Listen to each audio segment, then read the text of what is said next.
Hello everyone और सब बढ़िया। एक बार फिर से welcome back to my channel. I am really glad to see you here. तो आज जो वीडियो देखने वाले हैं वो असल में एक लाइव रिकॉर्डिंग है मेरी क्लास की, जो मैं इंडियन फिलोसफी में अपनी अकेडमी वीआर अकेडमी में पढ़ाता हूँ। तो इंडियन फिलोसफी का मैं लेक्चर लेता हूँ जिसके अंदर मैं वैदिक फिलोसफी समझाता हूँ, हिस्टोरिकल कॉन्टेक्स्ट समझाता हूँ, फिर बुद्धिज्म है, जैनिज्म है, चारवाक फिलोसफी है।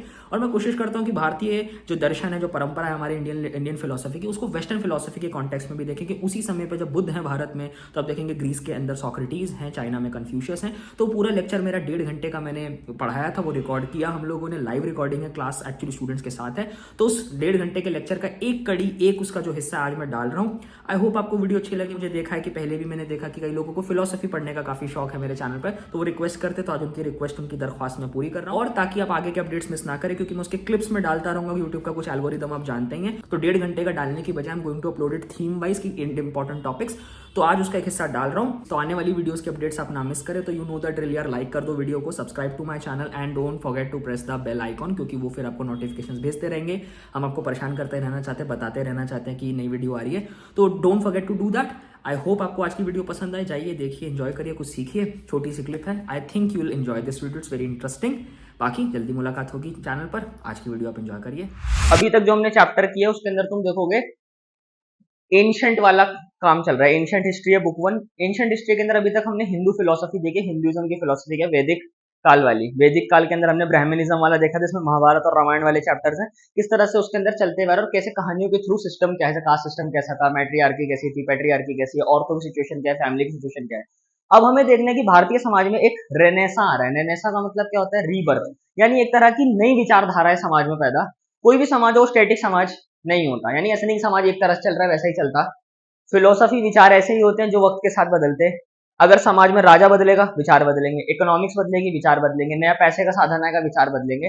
भारत में फर्स्ट मिलेनियम बीसी है लिखा हुआ है, यानी मिड फर्स्ट मिलेनियम बीसी लिखा हुआ है, यानी कितने साल हो गए। अगर हम ईयर्स की बात करें तो हमारे पास कौन से ईयर्स की बात हो रही है, तो इसके अंदर ईयर्स लिख लो। Mid first millennium, mid first millennium BCE, यानी कौन सा है? यानी अगर हम टाइमलाइन पर देखें तो अगर ये 0 है, इसके आगे वाला एडी है, इसके पीछे वाला बीसी है, तो हम इस मिलेनियम की बात कर रहे हैं। यानी अगर हम ईयर्स की बात करें तो हम लोग स्टार्ट करेंगे यहाँ पर फर्स्ट मिलेनियम बीसी के अंदर 600 बीसीई से लेकर लगभग 400 बीसी। और मैंने बताया था कि जो बीसी वाला टाइम होता है उसमें उल्टे चलते हैं, यानी 600 से 400 होगा, ना कि 400 से।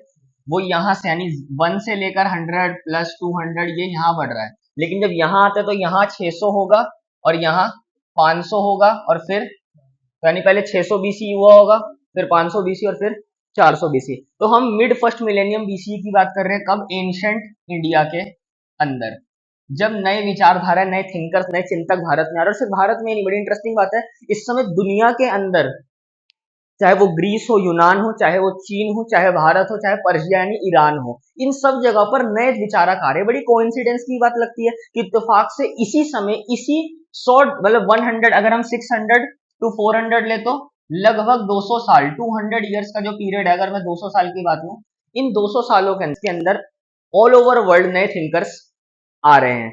मैं बता रहा था दुनिया में फिलोसफी के दो गढ़ रहे, यानी दो फिलोसफी, ऐसे दो इलाके रहे दुनिया में जहाँ फिलोसफर बहुत ज्यादा हुए हैं। कौन से हैं वो दो इलाके दुनिया में जहाँ फिलोसफी बहुत ज्यादा हुई है इस समय में? आज के समय में देखोगे वेस्ट की फिलोसफी में दबदबा बहुत ज्यादा है, यानी वेस्ट का मतलब यूरोप, फ्रांस, ब्रिटेन, अमेरिका, इन सब के अंदर देखोगे यूरोप में दबदबा है, फिलोसफी के चिंतक वहां ज्यादा।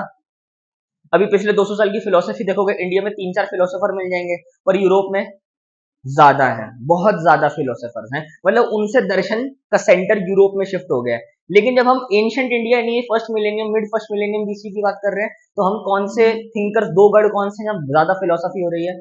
एक तो इंडिया ही है। इंडिया में उस समय बहुत ज्यादा फिलोसफर्स हुए, जिसमें दो मेजर फिलोसफर्स कौन है? एक है बुद्ध और एक है महा। अच्छा, और भी थिंकर्स है इसी सामने, और भी सारे थिंकर्स है, जैसे इस समय पर देखोगे चारवाक फिलोसफी है, और भी काफी सारे दर्शन भारत में, लेकिन ये दो मेजर दर्शन निकलते हैं। दूसरा गढ़ कौन सा फिलोसफी का? कल बताया था मैंने। कौन सा है दूसरा गढ़? यूरोप नहीं, चलो यूरोप तो है, लेकिन यूरोप में भी ग्रीस है, यानी यूनान। ग्रीस के अंदर इसी समय, जिस समय बुद्ध है उसी समय सोक्रेटिस है, जो मैंने बताया था बहुत महान थिंकर है, जिनको हेमलॉक का प्याला वाली कहानी है। सोक्रेटिस का स्टूडेंट प्लेटो उनके बाद है, बल्कि समकालीन है। सोक्रेटिस के जीते जी प्लेटो था, फिर प्लेटो काफी आगे भी रहा। प्लेटो का स्टूडेंट है एरिस्टोटल। इन तीनों को वेस्टर्न फिलोसफी का फादर माना जाता है। मतलब ये थ्री ट्रिनिटी है फिलोसफी में। ट्रिनिटी मतलब तीन महान थिंकर जिनसे वेस्टर्न फिलोसफी को शुरुआत, वेस्टर्न फिलोसफी है, मेजर थिंकर्स हैं ये इसी समय पर है। उस समय भारत में बुद्ध और महावीर है। पर मैंने बताया था बुद्ध और महावीर से पहले कौन है? वैदिक फिलोसफी है, जिसको हम वैदिक हिंदुइज्म भी कह सकते हैं। वैदिक हिंदुइज्म, क्लियर हो गई बात। तो वैदिक हिंदुइज्म की फिलोसफी ऑलरेडी, भारत में फिलोसफी की हिस्ट्री ज्यादा लंबी है, यूरोप में उतनी पुरानी। यूरोप में पहला थिंकर थेलीज है, फिलोसोफर है, वो बहुत पुराना नहीं है, 2500 साल, मतलब बीसी 2500, 2500 बीसी के टाइम पर है। इंडिया में फिलोसफी की जड़ें बहुत, कुछ लोग तो कहते हैं पहली बार दर्शन का विकास भारत में ही, तो ऋग्वेद में मिलता है, वेदों के अंदर है, उपनिषदों में, वो सब पहले लिखा जा, जब अब देखो ग्रीस में जब सोक्रेटिस, एरिस्टोटल, प्लेटो आ रहे हैं, उससे पहले हम वैदिक हिंदुइज्म लिखकर खत्म कर, अरे खत्म मतलब निपटा दिया, सिलेबस ही खत्म हो गया उसका। तो अब तो हम उस पर कमेंट्स लिख, यानी ये अभी कमेंट कर रहे हैं, ये तो अभी शुरू कर रहे हैं किताब लिखना, हम किताब लिखकर अब उस पर क्रिटिसिज्म लिख रहे हैं, यानी हम रिप्लाई कर रहे हैं उसको कि हम क्या विचार, उसके बारे में क्या थॉट्स हैं। तो ये चैप्टर उसी के बारे में है।